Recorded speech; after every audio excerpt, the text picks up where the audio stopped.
नमस्कार बंधुरा प्रमिलास किचेने आपनादेरके स्वागत। आजकेर रेसिपिटा एकटू अन्य रकम शामुकेर बाटी चच्चड़ी। तो एटा अनेके खान ना, आमादेर खूब भालो लागे, ओइजोन्नो रेसिपिटा आमि आपनादेर साथे शेयार करलाम। तो प्रथमे एखाने आमि शामुकगुलोके नुन हलुद दिये बसिয়েছিলাম।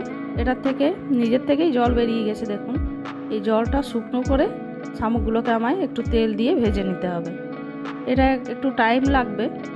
তো দেখুন এখানে আমি তেলটা দিয়ে দিলাম এবং শামুকটাকে খুব ভালো করে ভেজে এটা তুলে রাখবো।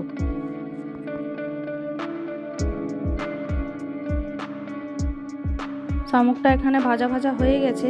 এই পর্যায়ে আমি শামুকটা তুলে একটা বাটিতে রেখে দিয়ে, আপনারা রান্নাটা এই কড়াইয়েও করতে পারেন, আমি বাটিতে বসিয়ে দিলাম। বাটিতে তেল দিয়ে প্রথমে এখানে আমি পেঁয়াজ কুচি, টমেটো কুচি, ক্যাপসিকাম কুচি এবং 4-5টা কাঁচা লঙ্কা কুচি করে তেলের মধ্যে দিয়েছিলাম এবং তার মধ্যে সামান্য নুন দিয়ে এটাকে এবং আদা রসুন দিয়ে ভালো করে কষে নেব।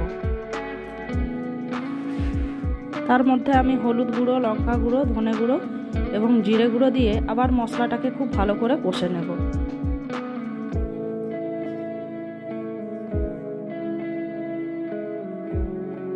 দেখুন এখানে মশলাটা প্রায় কষা হয়ে গেছে।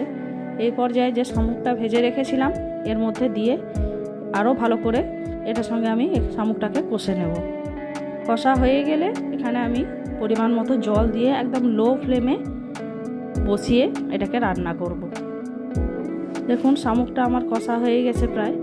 এই পর্যায়ে আমি এখানে জল দিয়ে দেব। খুব বেশি জল দেওয়ার দরকার নেই, ওই ডুবন্ত জল দিলেই হবে। তো এটাকে আমি লো ফ্লেমে রান্না করব। এটা আপনারা কড়াইও কষে বাটিতে বসিয়ে রান্না করতে পারেন। আমি এটাকে বাটিতেই রান্না করব। তো দেখুন এখানে আমি ধনেপাতা কুচি দিয়ে দিলাম এবং সামান্য একটু মিষ্টি দিতে পারেন, না দিলেও কোনো ক্ষতি নেই। তো এটাকে আমি এবারে আস্তে আস্তে করে রান্না করব।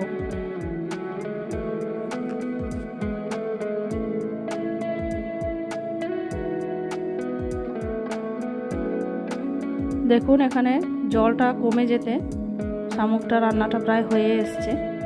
তো এই রান্না যদি আপনাদের ভালো লাগে বা যারা শামুক খান তারা এইভাবে যদি রান্না করতে চান তো অবশ্যই আমার ভিডিও ফলো করবেন এবং আমার ভিডিও যদি ভালো লাগে লাইক, কমেন্ট এবং সাবস্ক্রাইব করে আমার পাশে থাকবেন।